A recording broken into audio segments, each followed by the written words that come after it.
Assalamualaikum warahmatullahi wabarakatuh. Jumpa lagi dengan saya Rafda Mulyani, calon guru penggerak Angkatan 4 Kota Padang.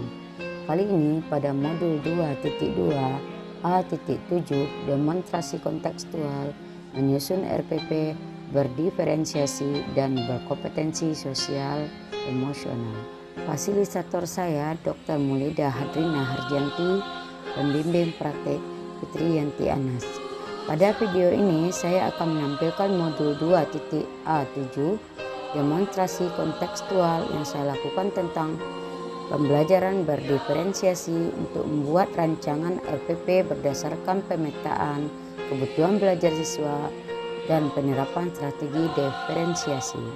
Pada demonstrasi kontekstual kali ini saya akan membuat RPP berdiferensiasi sesuai dengan mapel yang saya ampuh.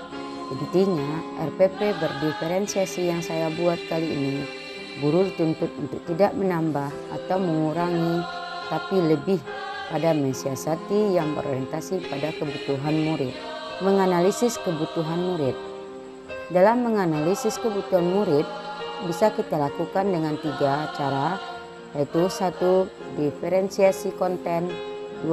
Diferensiasi proses, 3. Diferensiasi produk. Diferensiasi konten adalah materi pengetahuan konsep yang akan kita ajarkan kepada murid kita. Sedangkan diferensiasi proses adalah proses mengacu pada bagaimana murid akan memahami apa yang dipelajari. Diferensiasi produk adalah hasil pekerjaan atau unjuk kerja yang harus ditunjukkan murid dan hasilnya kepada guru.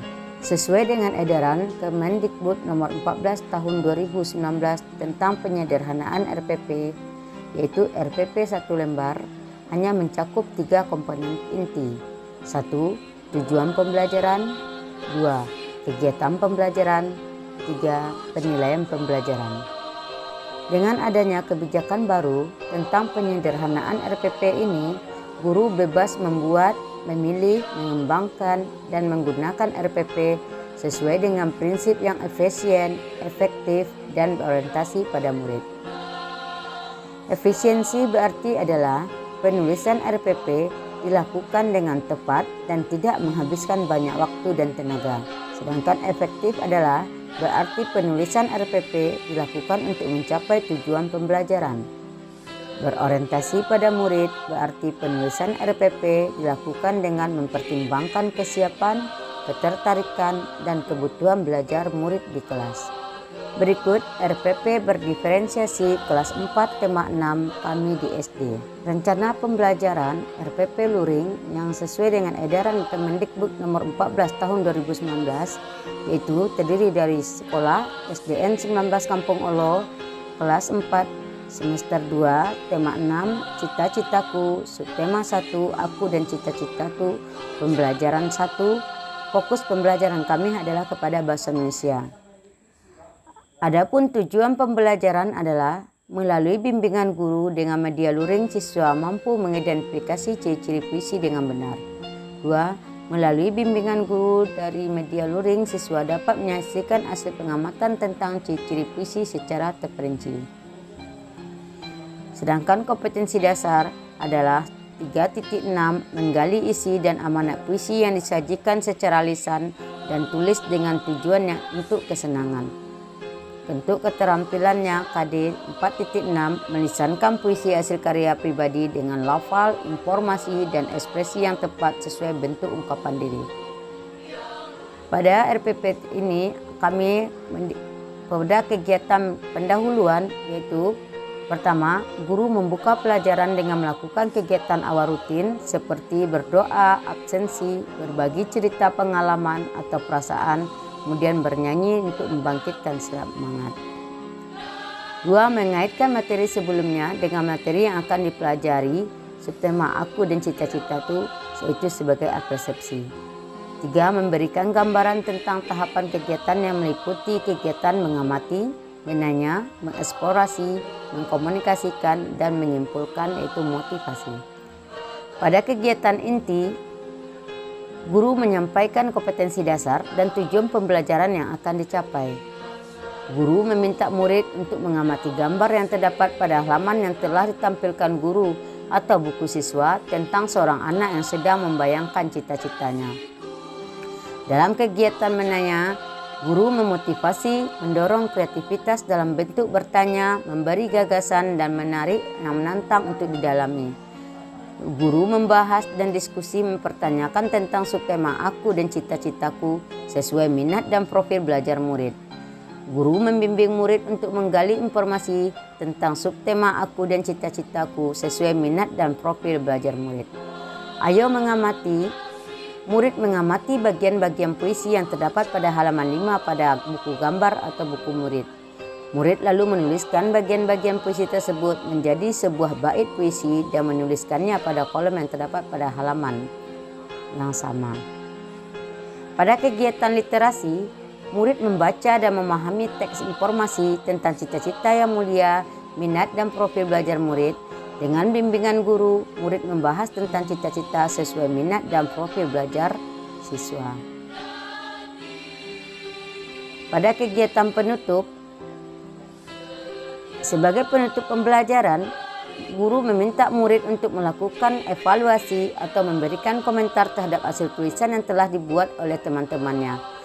Membimbing murid untuk memberikan komentar atau saran yang bersifat positif, di mana pertanyaan pemandu dapat digunakan. 1. Apakah sudah ada ciri-ciri puisi dalam teks ini? 2. Apakah langkah-langkah yang ditulis sudah urutan yang tepat? 3. Apakah bahasa yang digunakan mudah dipahami? 4. Apa yang menurutmu telah sangat baik dilakukan oleh temanmu dan teks puisi yang telah kamu lihat ini? Pada penilaian akan dilakukan secara berkelanjutan dengan menggunakan strategi observasi dan penilaian kinerja berupa teks yang dibuat oleh murid. Alat penilaian untuk observasi adalah checklist, sedangkan untuk penilaian kinerja menggunakan rubrik, contoh checklist dan contoh rubrik terlampir. Untuk penilaian ilmu pengetahuan, di mana sini kami sudah membuatkan contohnya, yaitu yang dinilai ada murid dapat menemukan kesamaan antara dua teks contoh puisi itu dalam hasil observasi dalam bentuk tanda cek. Kemudian murid dapat menemukan kesamaan antara teks yang puisi dalam bentuk kesamaan teks yang dalam bentuk tanda checklist. Berikut adalah ada murid yang aktif, tidak aktif yang akan diceklis oleh guru. Rubrik penilaian teks puisi, ciri-ciri puisi yang benar itu melalui keterampilan, itu yang dinilai yaitu isi, struktur, kebahasaan dan struktur EYD, yang mana topik tulisan yang sangat jelas, detail, tulisan sangat relevan dan topik tulisannya bagus maka nilai 4. Topik tulisan yang jelas, detail, tulisan hampir relevan dengan topik yang tulisan nilai 3. Topik tulisan yang kurang jelas, terdapat beberapa detail tulisan yang kurang relevan dengan topik tulisan 1. Topik tulisan yang kurang jelas, detail tulisan tidak relevan dengan topik tulisan 1. Setelah kami mengidentifikasi, maka penilaian sikap ini ada berupa penilaian sikap religius, yaitu mengikuti instruksi guru. Ada yang belum terlihat, mulai berkembang, dan sudah membudaya. Itu yang sudah membudidaya kami beri nilai 4, yang mulai berkembang adalah 3, yang mulai terlihat 2, yang belum terlihat 1. Untuk penilaian sikap percaya diri, peduli dan tanggung jawab serta disiplin, aspek yang dinilai adalah yang pertama adalah kedatangan tepat waktu, ada yang sangat baik, ada yang kurang, kemudian mengerjakan tugas tepat waktu, tertib dalam pembelajaran, berseragam lengkap, melaksanakan piket, membalikkan alat-alat piket, alat-alat pembelajaran setelah selesai belajar. Setelah kami mengidentifikasi sikap dan penilaian yang sudah kami lakukan dari materi RPP yang berdiferensiasi tadi sesuai dengan konteks yang sudah diberikan tadi, kami sudah membuat yaitu rincian siswa kami yang termasuk kepada